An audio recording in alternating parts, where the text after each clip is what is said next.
fight that Deloitte could possibly provided, right? Well, we are going to get into the draft for the Game 2 in just under half a minute. RSG and Y feeling really good about themselves. I think 4 of their members are playing together, 1 of them from home, but overall, it really didn't feel like they were separated. You know? Yeah. They're playing with a pretty good cohesion. They're playing with pretty good cohesion, but my thoughts, I haven't come to a conclusion about Nane just yet, right? During the regular season of MPL, they kind of like switched out a number of roamers to see which fits the best for RSG, and they landed on Lexia, and that's not even his main role. Right, was it like a... He went from like a goal laner role or something? He went from like goal lane jungle to mid to roam to it's a whole long story. But he's a jack of all trades. He's a jack of all trades. We're not going to get too deep into it because he is going to be the 6th man for RSG MY. And the current lineup, it feels very cohesive amongst the 4 players. Do you think that it could it also makes it a bit more what do you call it, condensed but in a good way, right? You have lesser options to go through because you have the better options to work with. Yes. I mean, having Nate debut is kind of a good way to gauge where he's at right now with the team. Right? Absolutely, absolutely. And I think with not too many tournaments actually happening at this current level, I think that SPS is a good way to kind of like get your new recruits up to speed with the strategies and the overall play style of the team. Yeah, and you also kind of put that off-season into good use. I think that's the most important part for a lot of these teams that were not able to qualify for into the further stages. Like for example, in this case, MSC, right? You just have an off-season that, like, what are we gonna do? Are we gonna scrim all day? Well, now you have a tournament. There's something to fight for. They absolutely have something to fight for here. It's not like everybody's like Indonesia who has like another tournament every other weekend to actually play for, and especially for like teams in Singapore, in Malaysia, especially that we really do struggle with these smaller competitions because there's just not too many of them. And if so, they're like, oh wow, 500, 200 participants, 500 participants, and you have to play like a majority of your best of ones. Yeah, those are the most brutal format, honestly. I think hurts. Even more so for Singapore as a region. This is a big win as they also don't have much going on, and when you allow them to play cross-region, this is where we get to also see them level up along the way, right? And maybe in the future, maybe someday, we get to stand toe-to-toe together again on that big stage. Game 2 draft has already begun.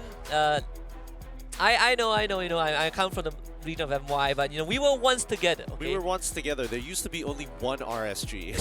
That is true. There used to be only one RSG, and that RSG has almost always been at the top 3, 4. It's pretty interesting. Yeah, that's a lot of MLBB history to get through. But in the meantime, let's see how this draft is going to go, right? We are going to see the 1-1 and the Fanny Band here.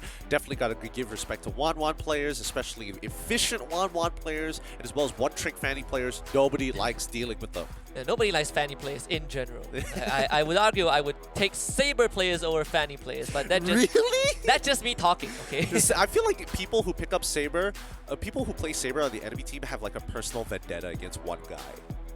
Pretty all much. The time. Pretty much. A Blade of Despair second item, that's how you know. That is how you know that he really doesn't like... I really don't like you specifically. You. Nobody else. Don't show up on the map. Watch out. Oh, but with that being said, Alchemy SG getting rid of the Arla, getting rid of the Kaja as well. We do see the glue ban for the side of RSG MY. They could look for a Farmist starter unless Alchemy SG says no. Yeah, so the third ban for Alchemy SG, I believe, was the Valentina. RSG MY, they did, fast track the glue ban. Farmist instantly taken out. So Alchemy SG very prepared for this option, but this also gives them a bargaining chip, right? If you want to take your artillery at the very beginning, we always have the Valentina as a response. Yep, Valentina is such a annoying starter to deal with because it basically tells the red side that it doesn't matter what you're going to do, we are basically at the same tempo as you and we don't have to answer too many questions. But RCMY, do they want to go for the Valentina opener, right? We have seen teams stray away from it during the regular season at MPL MY, and even when we start looking towards like SEA Games and things like that, recent tournaments that have been developing, first starter picks, they're looking for, the joy. Oh, yeah, and that was a hero that RSGMY did ban in the first phase last game, but I think they also kind of posed that question to Alchemy SG, right? Like, which one do you value more? Do you want to leave Farmers for us and then you take the joy, or maybe you give us the joy? And with the Kaja ban out by Alchemy SG, we kind of go down the list and look at the second and probably only most effective hero, which is the Franco. Absolutely, and I think that's what RSG MY want to do. They want to throw Alchemy SG a little bit off-keter in terms of the order of which they pick, because it's either you pick it later or it gets banned out. For now, Alchemy SG don't make the novice mistake of like, oh, I have to answer this right now within the first two picks, rather than thinking of, yes, we still have that third pick after we see what the rest of the composition for RSGMY is going to show. They also get to deny important picks from RSGMY, right? Valentina, now they have control of at least in the mid side, right? Whichever hero RSGMY picks, you know, you have a decent answer to that. You have the Fredrin also who can act as a flex, but in the event that Franco gets taken out, what are the options for for Alchemy SG? Well, honestly, there's not too many options here, right? It's a difficult matchup no matter what for the marksman, especially if you're very auto-attack reliant. Vengeance plus Joy is a nasty combo to deal with, and especially if you use Inspire, even worse. And I think that Alchemy SG is a little aware of that, so my guess is that they're probably going to be, if they don't want to answer the Joy straight away, they're probably going to go for something like Claude. Yeah, Claude, just so that they can dash away, create some distance between himself and as well as the Joy. At least for pacifists, he won't feel like he is kind of locked down in the fight, right? Where I always have an option to re-engage if I want to. You know, we're seeing him play into the Beatrix.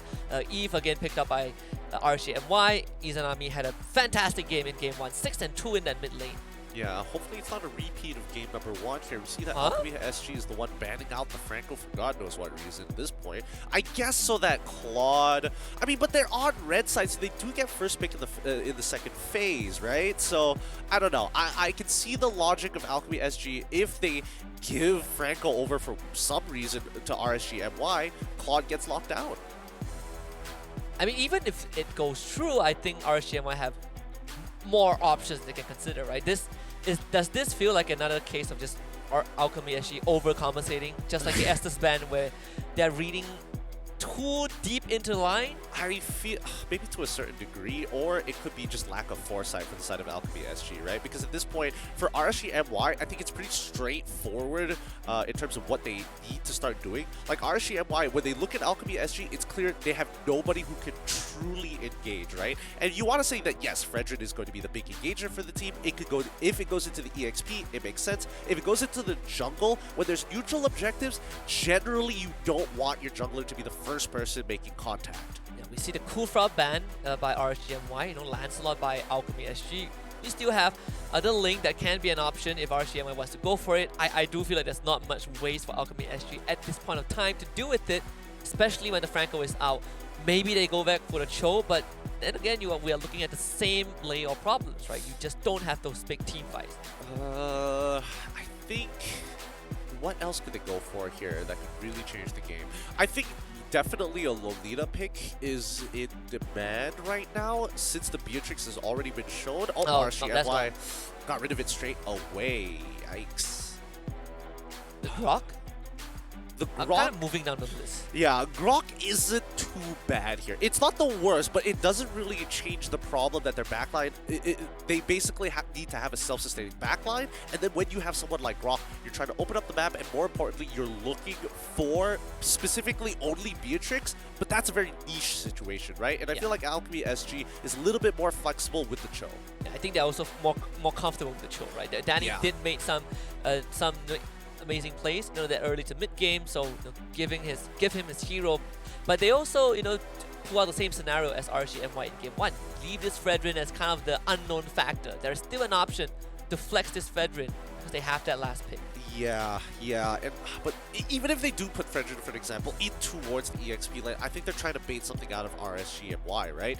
At this stage, it's tough. It's really, really tough because there's not a lot of good options here with the EXP already locked in, unless they say, you know what, Zion, you take Joy, I'm going to go for something along the lines of Mid-Sitar, because I think Mid-Sitar goes pretty well. There's 4 dashes on the side of Alchemy SG, but instead RSGMY are going to be the ones who pick up the Grok and as well as the Bardis this time, just to have some form of CC, some form to push back Alchemy SG and break them apart if they attack the backline. It's going to be a stressful game for Danny on the show. We see the Khalid show up. That is new. That is very new here. Oh, what does the matchup look like against Joy? You don't get to see this very often, and I know for a fact that for some reason Singapore, when it comes down to the EXP meta, because of Diablo from RSG SG, there's been a lot of like Badang, Paquito getting thrown into the side lanes. Khalid as well. Man. I just want to see the jaw hit. And that's The jaw that's head? the pinnacle, okay, of XP lateness. You have no idea how Myanmar changed everything. That's true. That is true. It is a Khalid into Grok. I think Zayed might be on the Joy in the jungle. But how does this Joy jungle function? So Joy jungle functions like any other assassin, right? She generally, her level 1 clear speed isn't very impressive. With a little bit of a leash from your side laners, you can kind of like compensate for it. But as soon as you start hitting the higher levels, anywhere above level 6, and getting closer towards that very first item, you clear the jungle surprisingly fast. And let's keep in mind that the ultimate for Joy is on a shorter cooldown than most heroes in the game. And you just have that extra mobility, right? Something that, I guess, it kind of rivals Link, but you know, it is something. He's gonna get that leash. That's gonna put him slightly ahead. Well, on the same pace as Icon. Right? This Fredrin jungle, we're looking at two very different archetype of jungler. One is considerably slower, of course, on Alchemy's side. But at least they finished their buffs around the same time. Like, it's slight. I mean, it's very slight here, but it looks like Ripple is going to be playing the Grandest this time around, and to actually go toe-to-toe against someone like the Khalid. Now, it's interesting to see because both are early game-centric matchups, right? And you want to be able to kind of proc the passive from Grandest to get multiple auto attacks, but in response, InLove could just go, oh, you know, Sandstorm Guard. What are you going to do about it? I'm going to heal back all the HP. Yeah. Thanks for the massage. Thanks for the massage. I mean, both heroes do have ways to, how do we say it? Mitigate crowd control, right? They don't really care too much. But I think the one part that interests me is as the game progresses, what are we looking for from this Khalid? From this Khalid, it's all about engagement, right? You need to engage on the right targets, and let's keep in mind that Loliel's is playing Beatrix. She only has one mobility option in her tactical role. Even then, I would make an argument that it's pretty easy to catch her out. So covering for the backline might be a little difficult. And Icon instant caught out, but it's a Fredrin, so pretty beefy. You have Bitcoin around the corner also. Alchemy SG receiving decent backup. This could be an unfair fight pretty soon, and Love actually just goes right in. Now Icon feels isolated. Both of them getting chip damage. Turtle just spawned. Yep. Dangerous game that InLove was playing there. He probably should have died, but luckily he kept in mind that most of the RSG MY members had already used their cooldown, so he could actually take more space. But this upcoming, this current neutral objective, not easy for Alchemy SG to win out of 4v4. He's gonna give it away as Icon did use his dash to get over the Grok wall, so no much resources left in the tank. Easy turtle for RSGMY. Yep, good decision for Alchemy not to actually contest it. They don't want to go into a full engagement, especially since majority of their members don't have enough items to consistently take out the tankier members from RSGMY. I don't know. Ripple, as of right now, is a big X factor, right? Not because of the player, but the fact that he's playing the Martis. You never know when Martis is going to just completely wipe the floor with you when he has that execution, his execute with his ult. Especially when you're in the threshold damage. And you know, Nehi is mirroring Danny, so it does make the life of this show infinitely harder. Can't just try to go for some cheeky engage with that kick. The RSGMY, they do have members on the top side. Again, the mirroring is a phenomenal from Alchemy SG. Well, from RSG. Yeah, I don't know. I do feel that Alchemy SG is not utilizing their mid priority very well here. They're playing, like, you can tell that Ney is mirroring no matter what, right? Izanabe's gonna sit in lane. Danny, oh my god, Danny ends up dying there. He tried to go for some flicker play, but it looks like it didn't connect. Yeah, hit by a wild charge by Ney, right? So there's massive burst damage coming through RSGMY, also catching Bitcoin in the mid side. Zai doesn't have the damage to take him out, but you start to see the pressure from RSG. Yeah, it's starting to build up here. Zaid is going to head down towards that bottom side, the south side of the map. And if we're speaking about the south side of the map, keep in mind that tickets for the Jakarta matchup here is going to be happening quickly. 20,000 rupiah. Just head on over to ESL.gg and get your tickets early while you still can, especially if you're from outside the region. Yeah, we are going to pressure you like how RSGMY pressures Alchemy SG. Yep. But stakes aren't as high, okay? You just need to get that flight ticket, which I've checked. It's pretty affordable. Pretty affordable? Yeah. As someone who has been there 6 months ago, I can I can confirm it. It's pretty affordable. We'll see. Hopefully that doesn't change. I have receipts. You have receipts. But now with the neutral objective available. Looking for a kick. Can't find it yet in the red zone. Basically just blown to smithereens. Icon now isolated. RSGMY biding their time. Just a game of patience, and Icon just waddles out of there. But second turtle now under control by RSGMY. It's a bit of a feels bad here for Alchemy SG, right? Losing out on that show at that point of time, not exactly ideal. They do lose the turtle at the same time, too. Icon steals it away, but can you get up with your life, though? They say that no mercy for thieves. And RSGMY, they're going to power onto it. The Martin from Ripple, barely surviving and just flickers to safety. In Love holding the fort. Oh, that's super sad. It's super sad that Ripple was not able to get the initial decimate on Icon earlier, but now he might actually die off if it wasn't for Nate to save his life with a wild charge. Unless, oh, come on. Get back in there. Deny the recall, too. Alright, that is limit testing, for sure. There's no way that Ripple would recall that, knowing that the Kali is nearby, right? Well, I mean, Kali did have Flicker. He knew that the Grok was also kind of low, too, so there was an opportunity. Since he is playing Master Assassin, I think it's kind of ideal. And he's going to open up the map just a little bit, sees Zayed, and now gets electrocuted. Tries to run away, forced to use the kick. That means Alchemy SG have lost their only means of engaging in this fight.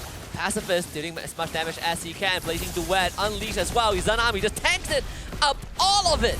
Yep, Izanami waiting until the very last second to drop his ultimate is always ideal. You get that shield that keeps you alive, and they know that Pacifist doesn't have 2 items just yet. Bitcoin ends up falling as well. A great catch coming in from Nay. Why? Why would you walk in like that? The better question, why not? You got it. There's only one way to know whether you're going to die, and that's the face check rushes. That is true. Guys, they are in the brush, guys. Wait, let me check. Let me check one more time here. But unfortunately, Nay is going to be falling down because of the quick rotations from this Khalid. And this is to be expected, right? Khalid, he already broke bottom tier 1, quickly rotates to the top side of the map, and Claude, he needs a safe place to actually to farm. So the only safe place right now is going to be that bottom side since the tier 1 is still available for him. Thank goodness he was able to salvage that situation just a little bit. So, you know, all things considered, right? This is a particularly slow game. Just 5 total kills so far in 7 minutes, and barely a 1,000 goal advantage in favor of RSGMY. Yep. Third turtle is already there. I mean, it looks like there's a fight about to happen here. Multiple fights across the map. Khalid and the Martis in one. Both coming down to the bot side. Danny looking for an opening. I'll be looking for Zayed. Good secure by Icon. Big rocket barrage coming through from the Beatrix. It's going to be a 1-for-1. Bitcoin ends up going down. Izanami is dropped low, but able to make it out with his life as In Love once more just holds the front line, but Zai isn't happy with that, so he's going to rush back in. Danny kicks him out with the Jit Kundo, and that would be a kill over to the Cho. Alchemy SG winning their first skirmish. Zai going back into that fight was a little bold of him, considering that he isn't fully itemized just yet. Pacifist was recently getting just enough items to be very relevant. He does have the Demon Hunter Sword. He doesn't have the Golden Staff just yet, but the Demon Hunter Sword more than enough. Ripple. Oh no, Danny. It happens, it happens. Look, he tried. He tried. When you overshoot with the flicker, it happens, you know. In Love? No, what? Why? No, don't do it. The Pacifist. Get out of there, buddy. This is not your fight. No, he's trying, but Bitcoin is able to secure this kill. No way. More Shadow Strike should be more than enough, but ends up getting a double kill for that. So despite dying, he's able to trade 2 back. Again, just salvage at the very end. That could have gone so badly. I mean, personally, I still think it's quite the loss, because previously the 1,000 gold lead all came from one person, and that's Loliels. Loliels has been pretty passive this entire game. The team has been kind of moving along the tempo of the game for him, and he doesn't really need to do anything crazy other than play the early game, focus down on chunking out turrets, and now we have a 2K lead. I mean, they even got him out of the fight just now, right? So effectively that has been neutralized. Saw that Sky Garden helmet for Icon already. I mean, Alchemy actually keeping up even better. They still keep this mid-tier 1 alive, and that itself is very crucial. This time lands on the Bitcoin. That's going to be massive damage. They're going to use it. Blocked by Icon, thankfully. That mid-turret will stand just a bit longer. Alchemy SG, what is the plan? In Love once more puts his body in front. Yep, and he's going to keep on doing that as much as he can. He knows that he can't get any more side lane pressure without putting himself at risk. And with the Lord already spawning, he needs to be ready for this fight. Ideally, Alchemy SG don't lose a majority of their members or get picked off at this stage, right? They saw Zayed on the bottom side. They're going to rush it. Massive pressure onto Ripple. Zayed, he's beelining right towards the Lord pit. It's going to be RSGNY setting for a pincer. Zayed straight in the back. Bitcoin taking massive damage, and Icon is already gone. Pacifist the next on the menu. Blazing Duet is used. Pacifist barely gets out with his life, and Bitcoin, well, will not be able to make it out with his. Both teams actually trading 2 for 2. Yep, Lolios has been free hitting the entire fight. Nobody has been able to get on top of him, and In Love a little bit late on the engagement, but they already lost the majority of their damage, so there's no point for him to get back into this fight. Oh, good news is Alchemy SG, they keep the Lord in a neutral state. The Golden Goose is definitely going to be low Liao's, but In Love can't do it on his own. It's a very slow game here, and it's understandable that RSG MY. Big Darut Sandstorm actually just drowns the Beatrix in dry sand. Well, he does trade his life for it, but if you get rid of the Beatrix, that's a good reset. Yep, you save so much time here, right? Now it's going to be a 4v4 with the majority of the damage dealers from RSG coming from Izanami, and he's a lot more manageable compared to the Beatrix. Yeah, and now Danny also has one less target to worry about, at least for the next 10 seconds. Zayed making sure he doesn't get caught. And with that being said, in RSGNY, they were able to stall this out. Back to an even state. Lolios is back in the game. Yep, this did give a little bit of time for Icon to actually go back into his jungle and actually farm up. Zayed currently a level above him, and it's a little unfortunate to have somebody with Mystery Shop out-leveling someone who has Demon Slayer. Oh, absolutely. And Icon, at least he... I mean, despite having the Sky Guardian helmet, we saw how fast he got melted, right, in that fight. All thanks to this Lolios doing most of the damage. Flicker also coming back up. RSGNY jostling for position. Naze with the wild shot straight to the back, and where did Icons go? That guy straight became a tombstone. And Alchemy SG, they can't really fight this. That Lord easily secured by Zayed. Inla wasn't even in the fight. Yep, unfortunately for Icon, he has a lot of health, but he doesn't have the raw stats to actually deal with Lolios right now, who is significantly ahead of the curve here. He is a level up. He is currently a level up on Pacifist, and not to mention... Wait. Do they want to go for the full engagement here? Do they want to trade back? I don't think so. And Inla does do a lot of damage. He could almost one-shot Lolios, but he is forced to flicker out of that. Alchemy actually really wants to protect this turret, but it's not doable anymore. Pacifist! Oh, he's actually going to try. Not enough, unfortunately. It's too tough. It's too tough for them. 2 members already down with RSGNY, having a majority of their members still alive and going for that reset. With Lord pushing, this could be an inhibitor. Oh, it definitely could be. Danny getting sniped also. Lolios has been untouchable this entire game. RSGNY with the entire squad just piling onto this inhibitor. Alchemy SG still doing considerably well to hold on, but Zayed is going to put on some extra pressure onto Danny, and Icon once more getting absolutely eviscerated, and this time In Love goes in his stead. But Icon also gets picked up. Danny finds the kick, but there's no follow-up. Lolios drops, actually.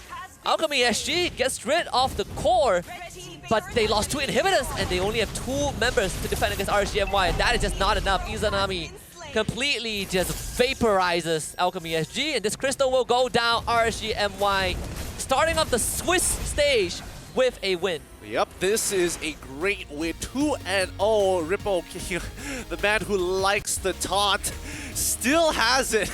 He's got it. I can't. When you carry your team so hard, I mean, it's